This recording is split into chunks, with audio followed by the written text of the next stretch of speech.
صاحبہ کہا جا سکتا ہے کہ پاکستان ظاہر مذاکرات پہلے اسلام آباد میں ہوئے اور اس کے بعد پاکستان کا کردار بطور میڈیٹر نہیں ختم ہوا تھا. ہمارے ذرائع بتا رہے ہیں کہ اعلیٰ ترین سطح پر پاکستان نوٹس ایکسچینج کر رہا ہے. پاکستان کے جو فیلڈ مارشل ہیں وہ ایران گئے ہیں. کہا جا سکتا ہے کہ اگلے میز پر بیٹھے ہیں اس سے پہلے بہت سارے اختلافات ختم ہو سکتے ہیں دونوں ممالک کے درمیان. لیکن دو تین چیزیں ہیں. ایک تو یہ کہ اسلام آباد مذاکرات کے بعد بہت لوگوں نے کہنا شروع کر دیا تھا کہ جی ٹاکس فیل ہو گئے اور بریک ڈاؤن ہو گیا ہے. ایسا کچھ نہیں تھا.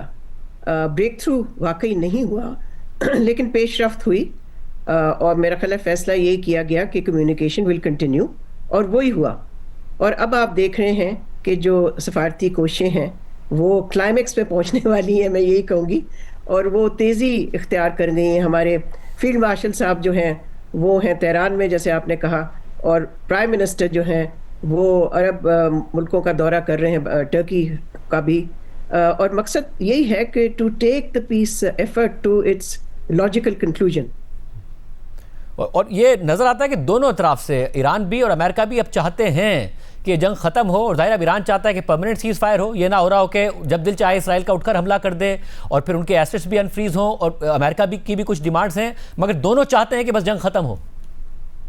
دیکھیں دونوں کے لیے یہ آپشن نہیں ہے to return to war, because ظاہر ہے جو کاسٹ ہے وار کی وہ بڑھتی گئی. سو اب دونوں چاہتے ہیں کہ کسی طرح سے یہ معاملہ وہاں تک لے کے جائے کہ ایک امن کا معاہدہ ہو.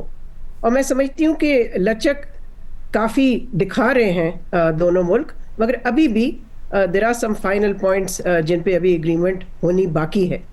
جہاں تک ایران کا تعلق ہے, ہاں بالکل ایران تو یہی چاہتا ہے کہ مستقبل میں پھر سے کوئی حملہ نہ ہو, چاہے وہ امریکہ کرے چاہے وہ اسرائیل کرے. اور وہ یہ بھی چاہتے ہیں جیسے آپ نے بھی کہا کہ ان کے ایسٹس انفریز ہوں, اور یہ کہ ceasefire should cover other theatres as well, جس میں کہ لیبنن شامل ہو, یمن شامل ہو. تو وہ امریکہ کی طرف سے اب دیکھنا ہے کہ how will they respond to this. جہاں تک ایران نے لچک دکھانی, میں سمجھتی ہوں کہ نیوکلیئر ایشو پہ کافی لچک دکھا بھی چکے ہیں اور بھی دکھانے کو تیار ہیں. اور ملک صاحب آپ بھی یہ تجزیہ کرتی رہی ہیں کہ اسرائیل اسپوائلر کا کردار ضرور ادا کر سکتا ہے. اس وقت جو اسرائیل کی پوزیشن ہے, اب نیتن یاہو کے جو ریسنٹ پولز آئے ہیں اس وار کے بعد وہ ایکسپیکٹ کرتے تھے وہ بڑے پاپولر ہو جائیں گے, مگر پاپولر نہیں ہوئے ہیں کیونکہ اسرائیلی پبلک بھی سمجھتی ہے کہ وہ آبجیکٹیوز نہیں اچیو کر پائے. اسرائیل کی اب امریکہ میں اپروول ریٹنگ تاریخ کی کم ترین سطح پر ہیں. یورپی ممالک سے نیتن یاہو الجھ رہے ہیں, چاہے اسپین ہو, اٹلی ہو, جرمنی ہو, فرانس ہو یا ساؤتھ کوریا تک سے وہ الجھ رہے ہیں. ایسے میں کیا یہ ممکن ہے کہ وہ دوبارہ اسپوائلر کا کردار ادا کریں, یا پھر اسرائیل پر تاریخ میں بہت زیادہ پریشر ہے؟ آپ کا جو طویل سفارتکاری کا تجربہ ہے, اتنا پریشر دیکھا اس میں؟ دیکھیں یہ کافی انپریسیڈنٹڈ ہے. آپ ٹھیک کہہ رہے ہیں کہ جو اسرائیل کی اس وقت گلوبل آئسولیشن ہے وہ واقعی انپریسیڈنٹڈ ہے. ہر طرف سے وہ آئسولیٹ ہوئے ہوئے ہیں. لیکن ہمیں پھر بھی نظر رکھنی چاہیے, اس لیے کہ اسرائیل کا جو ریکارڈ رہا ہے ماضی میں وہ آپ کے سامنے ہے. وہ سیز فائر آبزرو کبھی بھی نہیں کیا انہوں نے, کسی ایگریمنٹ کے کبھی پابند نہیں رہے. اور یہ ظاہر ہے وہ دیکھتے ہیں کہ ایسی ڈیل اگر ہوتی ہے ایران اور امریکہ کے درمیان تو وہ ان کے مفاد میں نہیں ہے.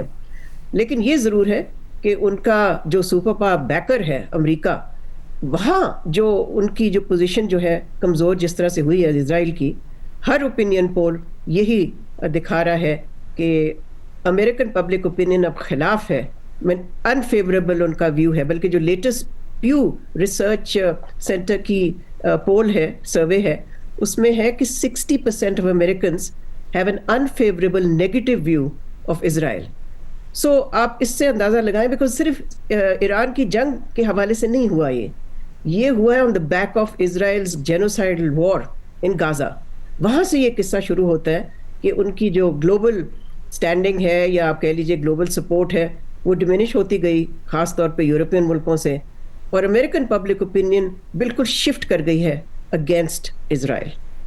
اور پھر ملک صاحب جو لبنان ایک میجر ایشو تھا ایران کے لیے, اور ساؤتھ لبنان میں پھر بھی بمباری کرتے رہے, اور اب یورپی ممالک بھی کہہ رہے ہیں, برطانیہ نے بھی کہا ہے کہ لبنان بھی سیز فائر میں شامل ہونا چاہیے.